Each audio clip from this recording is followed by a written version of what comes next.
The US Justice Department has until later today to release most files from investigations into the late sex offender Jeffrey Epstein. It follows a separate release on Thursday of yet more photographs from the Epstein estate by Democrats on a congressional committee. Tom Bateman reports. These pictures are among a vast trove of 95,000 that were in Epstein's possession and are now in the hands of a committee of Congress. They give a further glimpse into how the wealthy and powerful were in Epstein's orbit. Here again, he is pictured with the film director Woody Allen, former Israeli Prime Minister Ehud Barak, and standing on the left, the magician David Blaine. This picture shows Epstein with the famous linguist and left-wing activist Noam Chomsky. And like in the last batch, there are several photos of him with Steve Bannon, a former close advisor to Donald Trump. Bannon interviewed Epstein in 2018. And two pictures show the Microsoft founder Bill Gates with women whose faces are blacked out. It's not known where these were taken or by whom. Mr. Gates and Mr. Chomsky have previously denied any wrongdoing. The other men identified in today's pictures have been approached for comment, and there is no suggestion of any misconduct by the individuals shown in the pictures. Donald Trump has faced growing pressure for transparency, especially given his own former acquaintance with Epstein, and thousands more pages of files in the case are due for release. Survivors and their family members want a formal probe into the extent of Epstein's crimes. The former financier was found dead in his prison cell in 2019, awaiting trial on sex trafficking charges. These pictures suggest the scope involved in the alleged procurement. They include images of passports from multiple countries said to be of women Epstein and his associates were recruiting. And this screen grab of a series of text messages appearing to discuss the trafficking for $1,000 of an 18-year-old from Russia. Another photo shows Epstein with 3 women or girls. We don't know their ages and have blurred them to protect their identities. There are also several photos showing words written onto a woman's body. The lines are quotes from Lolita, a novel about a man's sexual obsession with a child. These latest pictures open the window further into the world of Jeffrey Epstein, but they will not stop the clamour for more openness. Tom Bateman, BBC News, Washington.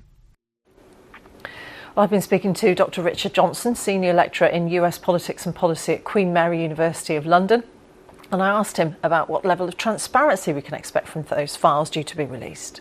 The Epstein Files Transparency Act was intended to get the Department of Justice to hand over or release all of the files that it had on Jeffrey Epstein, but the Act did carve out some areas of discretion for the Department of Justice. And in politics, where there's discretion, there's a degree of power, because there is ambiguity there. And so this pertains to files that relate to the privacy of victims, files that relate to material that would portray child sexual abuse, files that pertain to ongoing federal investigations, and there may also be some claims of executive privilege. And so my expectation is that what we're going to see politically after the release, because I have no inside knowledge as to what's actually in those files, but in terms of the politics that will follow, there will be questions about whether the Department of Justice has truly released all of the files that Congress wants it to release, or whether it has used some of its discretion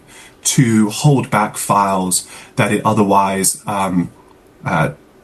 probably should release. It may also make claims on the grounds of national security. That's another potential area for it to hold back files.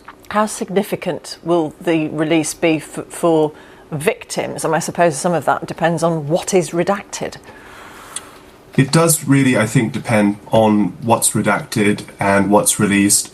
The House Oversight Committee has been releasing its own files. I should say the Democrats on the House Oversight Committee have been releasing files, but those come from the estate of Jeffrey Epstein, which the committee was able to subpoena, and we've been seeing some of the documents and images from those releases come out as recently as yesterday, portray some high-profile individuals spending time with Jeffrey Epstein. The images themselves are not indicative of particular wrongdoing, but of course they're associated with someone who is, and we will in the Department of Justice files perhaps have a clearer sense of the criminal connections with Jeffrey Epstein, because the DOJ files probably would be more pertinent to questions of criminality. But this is, I think, what we're also going to see is a back and forth here. There may be some attempts to go to the courts. The courts may say this is a political question, it's non-justiciable, and then it may go back to Congress. And then the question is there will from this Republican Congress to put additional pressure on a Republican administration to release further files? And that is still an open question. Donald Trump, though, has given his blessing to this latest release, if blessing is the right word. What inferences do you draw from that? Well, I think he was backed into a corner politically. I mean, this was not something that he wanted to happen. Back in July, he made it very clear that he wanted this issue to die a death. He wanted the Department of Justice not to release the files. And it was due to really quite clever maneuvering through a congressional rule called a discharge petition that allowed the Democrats and a small number of Republicans, really a very small number of Republicans, to basically force the issue onto the agenda. And I think his problem politically is that it does somewhat split his MAGA base, where there are quite a lot of people on the MAGA side of politics who have very serious concerns about Jeffrey Epstein and the people associated with Epstein, and they want that information out. But of course, Donald Trump has been pictured with Jeffrey Epstein. We know that he knew Jeffrey Epstein, and so it's very awkward and politically difficult for Donald Trump for the Epstein story to carry on, because he is inescapably tied because of his relationships with Jeffrey Epstein.